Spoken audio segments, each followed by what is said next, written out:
I never thought I'd be the guy writing something like this, but here I am. My name's Jake, and I've been married to Lisa for about 4 years now. We met in college, and after a whirlwind romance, we tied the knot last summer. Honestly, I thought we had a good thing going.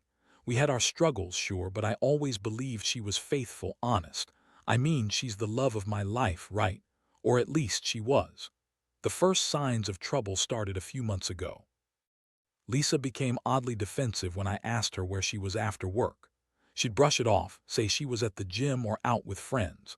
But her phone started acting weird. She'd keep it in her purse, hide it whenever I came close, and she even changed her passcode. Little things, but enough to make me suspicious. She also started going out with friends more often, claiming she needed me time or girls' nights, even though I knew her friends didn't really go for that kind of thing. Then there was the weekend of our wedding. It was supposed to be this beautiful fairy tale event, but I remember feeling this weird undercurrent of tension. Lisa seemed distracted, nervous even. She kept checking her phone during the ceremony like she was waiting for a message. I didn't think too much of it at the time. I was just happy to finally be marrying her after everything we'd been through. It was supposed to be perfect. The honeymoon was even more strange. She was distant, cold at times, and I caught her lying about where she was one night. She told me she was out with her sister, but I found her phone records later. She was actually with someone named Ryan, her best man, and a guy from her office named Chad. I saw the hotel bill in our shared bank account. It was eye-opening. They'd been in that hotel for hours, booking room service, and she'd been lying about everything. I couldn't believe it. I remember feeling this surge of shock, then anger. Not just the betrayal, but the way she lied so effortlessly. Like she'd been doing it for months behind my back. I showed her the bill, and she looked at me with that smug little smile, like she thought she could talk her way out of it. She started throwing out stupid excuses. It was a mistake. It meant nothing. We were just drunk, and the classic "you don't understand, I needed someone to talk to." Yeah, right, just another lie. I could see the truth in her eyes, though, and that hurt more than anything. The woman I trusted, the woman I thought I knew, had been lying to my face for months. That moment changed everything.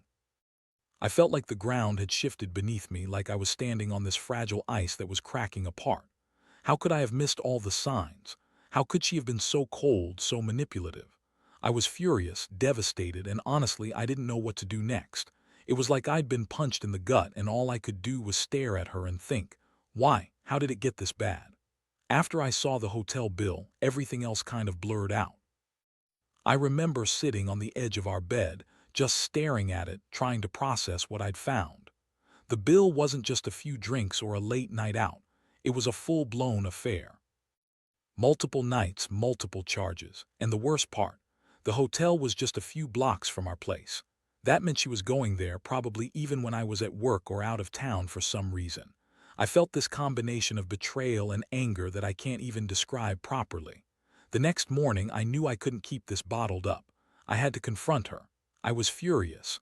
My mind was racing with all the possible things she'd been doing, all the lies she'd spun. I didn't even bother to wake her up gently.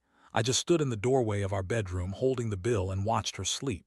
She looked so peaceful, so unaware of what was coming. When she finally woke up, I didn't even get to say much. I just threw the bill on the bed and stared at her. She looked at it, then at me. Her face instantly changed, her expression shifting from sleepy confusion to something darker. And then she started with the usual bullshit. "Jake, I can explain," she said, that bitchy tone creeping into her voice. "It's not what you think. It's just one night, I swear it. Doesn't mean anything. Really."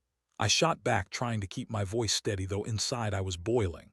"One night? You've been lying to me for months, Lisa. All those times you said you were out with your friends or working late.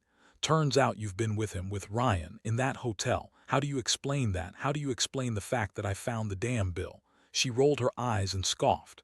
"You're overreacting, as usual. It was a mistake, a one-time thing. It doesn't mean I don't love you." She was acting so bitchy about it, like I was the one causing the problem, like I was crazy for being upset. And she kept saying, "It meant nothing," like that made it okay. But I could see the lie in her eyes, the guilt she was trying so hard to hide. I lost it there.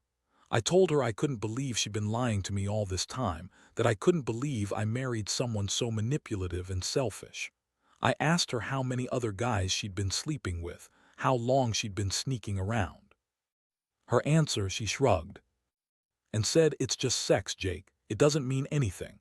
You're just being paranoid. You always overthink everything." That was her favorite line, like I was the crazy one for suspecting anything at all. Honestly, I felt my stomach turn. It was like my entire world was crashing down around me piece by piece. I couldn't even focus on being angry anymore, just shock, sadness, and this deep sense of betrayal. How could she lie so effortlessly? How could she turn around and act like she's the victim? I started to wonder if I ever really knew her, if she was just pretending to be this perfect wife all along. Now I'm sitting here, staring at the aftermath of that confrontation. I haven't decided what to do next, but I know I can't go back to pretending like everything's okay. Trust is broken, maybe beyond repair. And the worst part, I still love her. I really do. That's what's eating me up inside. I keep asking myself if I should fight for the marriage or just cut her out completely. But the truth is, I don't know if I can ever look at her the same way again. After that explosive morning, I didn't sleep much. My mind kept circling back to everything I'd discovered and her reactions. I couldn't believe she was so nonchalant about it, like cheating, lying, and betraying me was just some kind of minor mistake she'd made. That bitchy tone, that dismissive attitude, it made it clear she saw me as the idiot in all this, someone she could manipulate and lie to without consequence. I knew I had to figure out my next move. I couldn't keep living in this fog of betrayal. I started digging into her phone, her emails, anything I could find. Hell, I even checked her social media. She was still hiding stuff, deleting messages and hiding her location, but I found enough to confirm that she'd been sneaking around for months. Multiple guys, not just Ryan and Chad. I saw texts, explicit photos, even some suggestive voice messages. One thing led to another, and I found myself furious but also deeply hurt. I'd trusted her with everything, and she'd thrown that all away. I started feeling like a damn fool for not noticing sooner. Every little sign I missed, every small lie she told. She's good at hiding things, that's for sure. I realized she's been playing me for a long time, probably since before our wedding.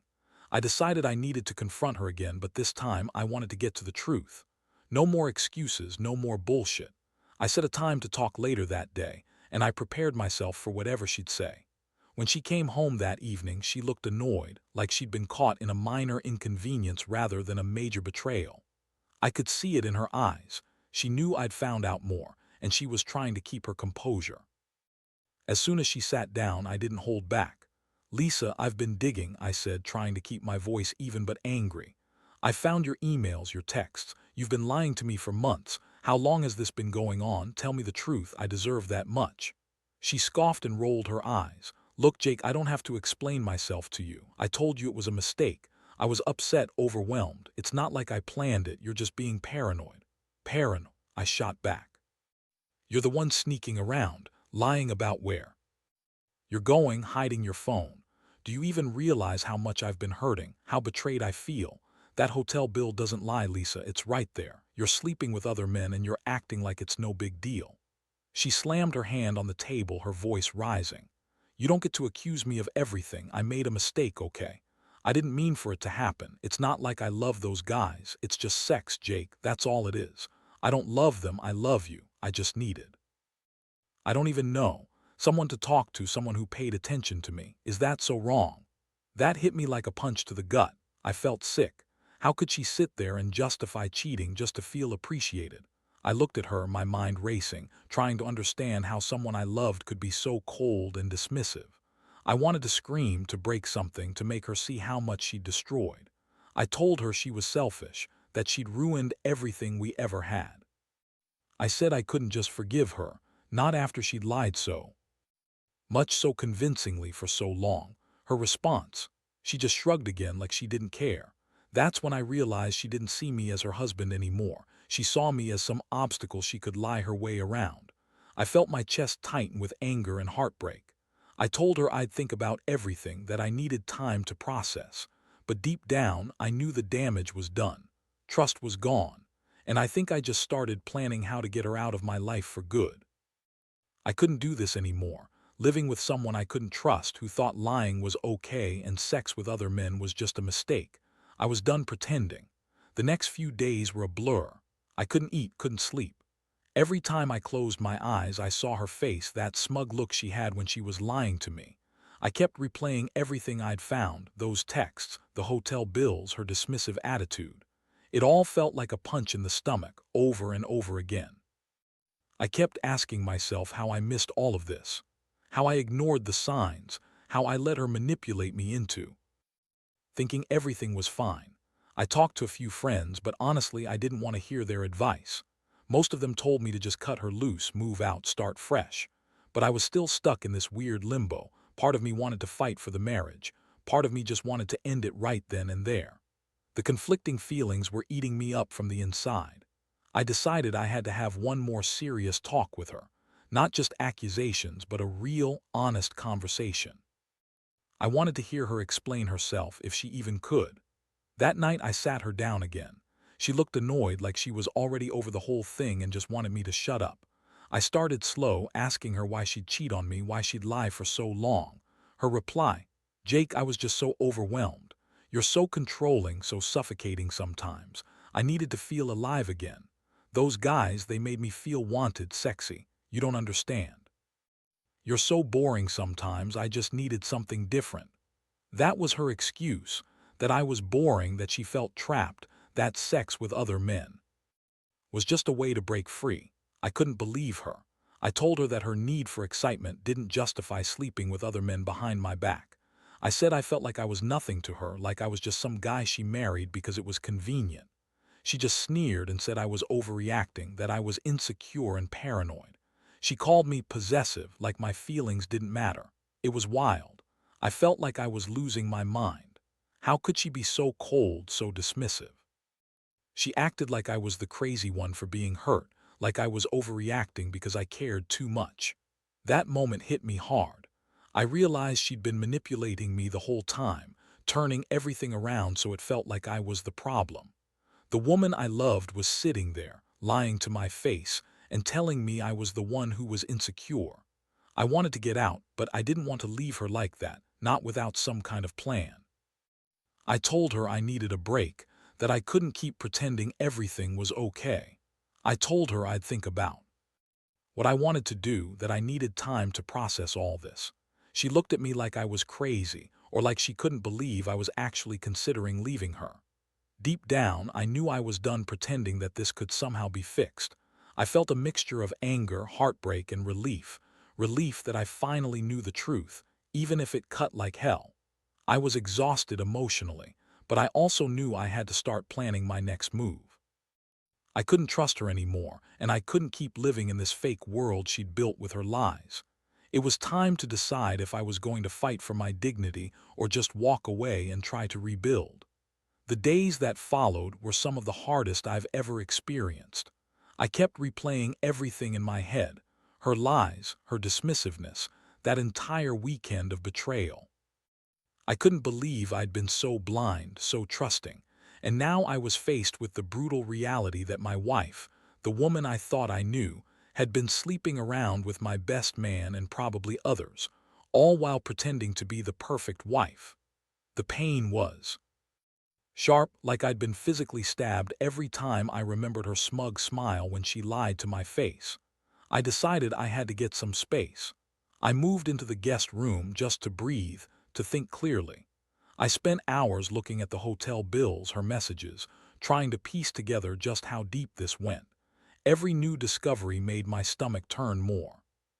She was brazen about it too, sending flirty texts to Ryan and Chad, making plans to meet up, even talking about how exciting it was to see each other behind my back. I was furious, but I also felt incredibly stupid. How did I miss all of this? How did I not see her sneaking around? I knew I couldn't stay there pretending everything was okay. I had to decide what was next. I thought about filing for divorce, but the truth was I still loved her, or at least I think I did. That love was now tangled up in betrayal and heartbreak, but part of me clung to the hope that maybe, just maybe, I could salvage something or get some kind of answers. I reached out to a lawyer, scheduled a consultation, and started looking into my options. Meanwhile, Lisa kept trying to reach me. At first, she acted like she was remorseful, saying she didn't mean to hurt me, that she was confused, and that she'd get help. But her tone was still that bitchy dismissiveness, like she was annoyed I was making such a big deal out of her cheating. She told me she wanted to fix everything, but honestly, I didn't buy it. If she really cared, she wouldn't have lied and cheated for so long. One night she came home late, smelling of perfume and guilt, and tried to talk her way out of it again. She said she'd realized how much she loved me and that she'd stopped seeing Ryan and Chad. She claimed she'd seen the error of her ways, but I wasn't buying it.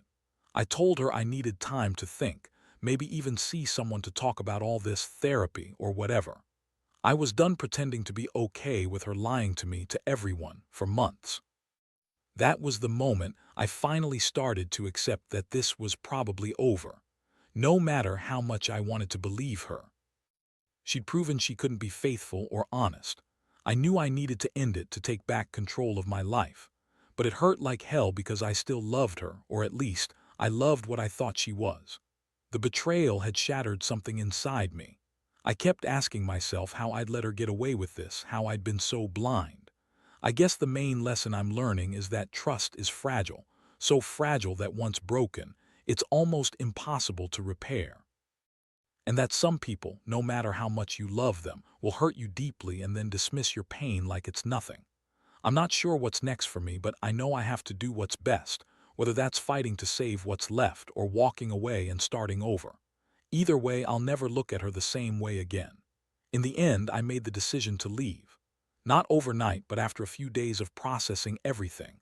The lies, the betrayal, the feeling that I was living with a stranger.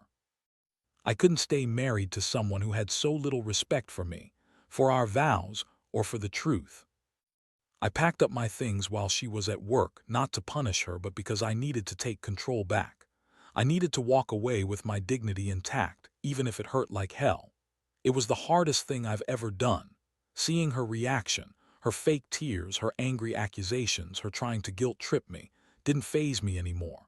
I knew her for what she was, someone who lied and cheated and then acted like I was the one at fault for being upset. I couldn't do that anymore. I told her I filed for divorce, that I couldn't be with someone who thought sex was just a game or a way to feel alive. I told her she'd lost me forever and that I'd never forget what she did, but I'd try to move on. Now I'm living with the aftermath. It's quiet, painfully quiet. I feel a mixture of relief and emptiness. I've had to rebuild some part of myself, learn to trust again, but I know I'll never forget. That betrayal changed me. It made me realize that love isn't enough sometimes. Trust and honesty are everything. Looking back, I see now how blind I was. I ignored the small signs, the little lies, the way she made me feel like I was crazy for even questioning her. I wish I'd seen it sooner, but maybe I had to go through all this to truly understand what real betrayal looks like. And I want anyone out there who's going through something similar to know this. Don't ignore the signs. Trust your gut. Because once someone shows you their true colors, it's almost impossible to go back. I've learned that some people are just good at lying, good at pretending. And that sometimes walking away is the bravest thing you can do. I still love her in a way, but I love myself more now. I deserve honesty, respect, and someone who's willing to fight for us, if that's even possible after what she did. If you're ever in a situation like this, remember, you are worth more than lies and betrayal. Never settle for anything less.